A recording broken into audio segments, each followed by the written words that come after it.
Hello student welcome to my YouTube channel. आज आम षष्ठ श्रेणी विज्ञान बहिर प्रथम अध्याय खाद्यर उत्स विषयटीर प्रश्न उत्तर आलोचना करिबा। एक नंबर क्वेश्चन देख देइछि तळे दिया जाइथिबा उद्भिद मानकर केउ अंश आमे खाद्य रूपे व्यवहार करू केउ केउ अंश को आमे खाद्य रूपे व्यवहार करू सेटा लिखिबा। टमाटर गछर केउ अंश फल तेणु टमाटो होची फल भाव आम खाद्य रूपे व्यवहार करूँ। कदली जमी कदली टाक आम केउ अंश रूपे खाई था कदली फल केवल खाई था फूल खाई था कांड खाई था। कांड हूँ कदली मंजा जोटा फूल हूँ कौन कदली भंडा जोटा कह जाए।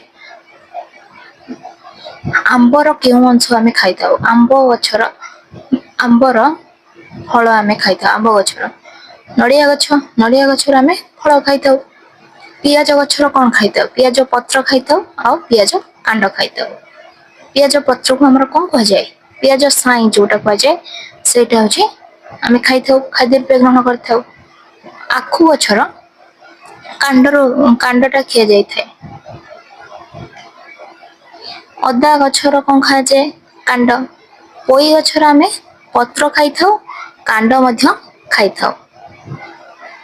शिंब गछर आमे शिंब फल टे खाई था। खड़ा गछर पत्र खाई था कांड मध्य खाई था। 2 नंबर क्वेश्चन देइछि तळे केतेक खाद्यर ना दिया जाइछि सेही खाद्यर उपादान गुडी को लेख। से खाद्य प्रस्तुत करिया पई केउ कोन सब उपादान रही जे आमे लिखिबा। केक तयारी गोटे केक तयारी करिया पई हमर कोन कोन सब आवश्यक होइते मैदा चीनी काजू किशमिश बेकिंग पाउडर पानी पिस्ता बटर खाइबा सोडा आउ तादरे अंडा मध्ये पड़ी थाए। क्षीर गजा प्रस्तुत करिया पई हमर कोन सब आवश्यक उपादान होइते मैदा क्षीर चीनी अलैच आउ गुजराती एति हे गेले क्षीर गजा प्रस्तुत हे जिवो। रसगोला पई आवश्यक उपादान होची छेना आउ चीनी। घांट तरकारी गोटे मिक्स तरकारी करबा मिक्स करबा पई हमर कोन दरकार विभिन्न परिपरिबा आगे दरकार पनिपरिबा परे बुट मटर नडिया तेल दरकार तरकारी करिया पई लूण पानी ए तो निहाती आवश्यक। पियाज अदा लंका हळदी गजामुग ए सब हमर घांट तरकारी करिया पई आवश्यक उपादान। काकरा प्रस्तुत करिया पई कोन कोन सब उपादान आवश्यक अट्टा चीनी पानी लूण तेल गुजराती ए सब उपादान हमर काकराती प्रस्तुत पई दरकार। सुजी हलवा पई सेमती सुजी चीनी पानी गुजराती घी लूण ए सब हमर सुजी हलवा पई आवश्यक उपादान। आइसक्रीम तयार करबा को इच्छा होछ तमर आइसक्रीम तयार पई कोन कोन आवश्यक बरफ चीनी नडिया अमूल काजू बादाम चेरी ए सब हमर आइसक्रीम तयार पई आवश्यक। 1 नंबर 2 नंबर सरी गला एबे हम 3 नंबर क्वेश्चन देखिबा कोन देइछि पोड़ो पिठा तयारी पई आवश्यक उपादान गुडी को लेख। पोड़ो पिठा हमर तयारी करिया पई कोन कोन सब आवश्यक पिठा तयारी पई आवश्यक उपादान होछि चाउଳ चूना गुड़ नडिया गुजराती घी दही गोलमरीच अदा अलैच लूण लवंग आउ पानी ए सब हमर पोड़ो पिठा तयारी पई आवश्यक उपादान। एगुडी को थरे थरे पढ़ी दबो पिला माने तमरो मन रहि जो। 1 नंबर क्वेश्चन सही उपादान गुडी को केउंटर पाइबा आमे ताकू गोटे टेबुल प्रस्तुत करिबा।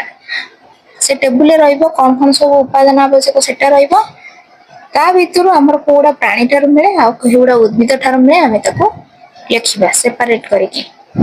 उपादान होची चाउଳ चूना हमर काहा ठार मिले उद्भिद ठार मिले काइना चाउळटा हमर धान रु सृष्टि होइते धानटा हमर गछ धान गछ रु सृष्टि होइते तनो चाउळ चूना उद्भिद रु मिले।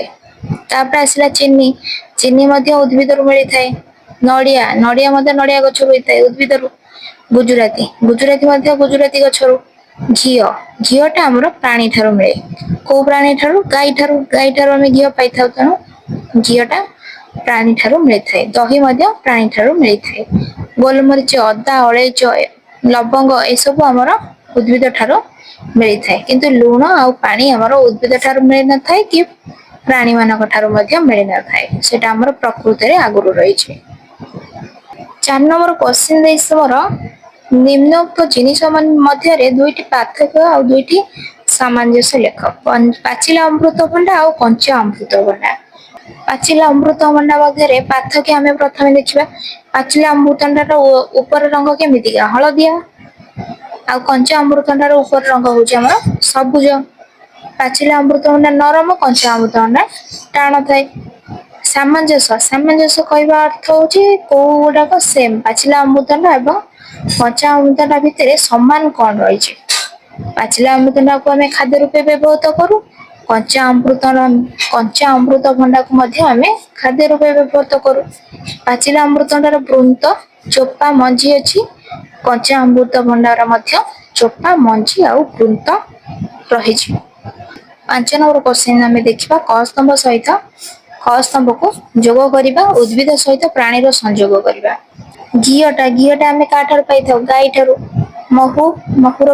ଫୁଲ ଗଛରୁ ମହୁ କଣ କରେ? ମହୁମାଛି ମହୁ ସଂଗ୍ରହ କରିଥାଏ। ଆଚାର ସୋରିଷ ଗଛ ସାଙ୍ଗରେ ସମ୍ବନ୍ଧ ଅଛି। ବଡିଟା ଆମର ବିରି ଗଛରୁ ପାଇଥାଉ ଆମେ। ବିରି ଗଛରୁ ବିରି ଆଣି ବଢି ତିଆରି ହୋଇଥାଏ। ରାବିଡି ହଉଛି ଗାଈ। ହାଲୁଆଟା ହଉଛି ଆମର ଗହମ ଗଛରୁ। କାହିଁକି? ହାଲୁଆଟା ଆମର ସୁଜିରୁ ପ୍ରସ୍ତୁତ ହୁଏ। ସୁଜିଟା କୋଉଥିରୁ ମିଳେ? ଗହମରୁ। ପକୁଡିଟା ଆମର ବୁଟରୁ ତିଆରି, ତେଣୁ ବୁଟ ଗଛରୁ। ବିରିୟାନୀଟା ଛେଳିରୁ। 6 ନମ୍ବର କ୍ୱେଶ୍ଚିନ୍ କରେ ଦେଇଛି, ପାଳଙ୍ଗ ଶାଗ ଯେଉଁ ଯେଉଁ ଖାଦ୍ୟ ତିଆରି ପାଇଁ ଉପାଦାନ ରୂପେ ବ୍ୟବହାର କରାଯାଏ ତନ୍ମଧ୍ୟରୁ 5ଟିର ନାମ ଲେଖ। ପାଳଙ୍ଗ ଶାଗକୁ ଆମେ କେମିତି ବ୍ୟବହାର କରୁ? ପ୍ରଥମତଃ ଆମେ ପାଳଙ୍ଗ ଶାଗକୁ ଭାଜୁ।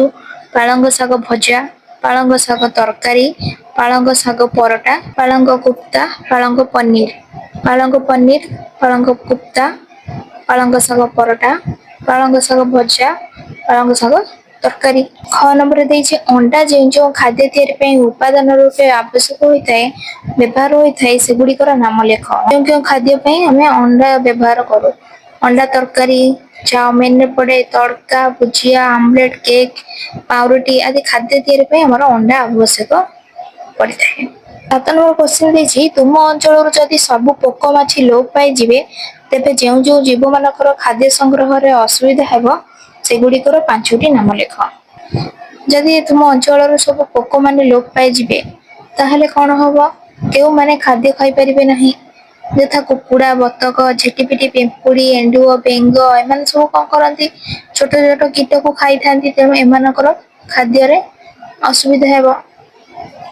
ଆମର ପରିସଂସ୍ଥା ଯିଏ ଯୋଉ ଜୀବକୁ ଖାଇବା ପାଇଁ ଯୋଉ ଚେନ ପ୍ରସ୍ତୁତ କରାହେଇଛି, ଖାଦ୍ୟ ଶୃଙ୍ଖଳ, ସେଇ ପଶୁ ପକ୍ଷୀ ମାନଙ୍କୁ, ସେଇ କୀଟ ମାନଙ୍କୁ ସେମାନେ ଖାଇବେ। ଯଦି ସବୁ ପୋକ ମାଛି ଲୋପ ପାଇଯିବେ ତାହେଲେ କୁକୁଡ଼ା, ବତକ, ଝିଟିପିଟି, ପିମ୍ପୁଡି, ଏଣ୍ଡୁଅ ଆଉ ଏମାନେ ସବୁ ଖାଇବାକୁ ପାଇବେନି। ଏଇ ଥିଲା ପ୍ରଥମ ଅଧ୍ୟାୟ ବିଜ୍ଞାନର ଖାଦ୍ୟର ଉତ୍ସର ପ୍ରଶ୍ନ ଉତ୍ତର। ଭିଡିଓଟି ସାଙ୍ଗମାନଙ୍କ ସହିତ ସେୟାର କର, ଲାଇକ୍ କର ଆଣ୍ଡ ସବସ୍କ୍ରାଇବ କର। ଧନ୍ୟବାଦ।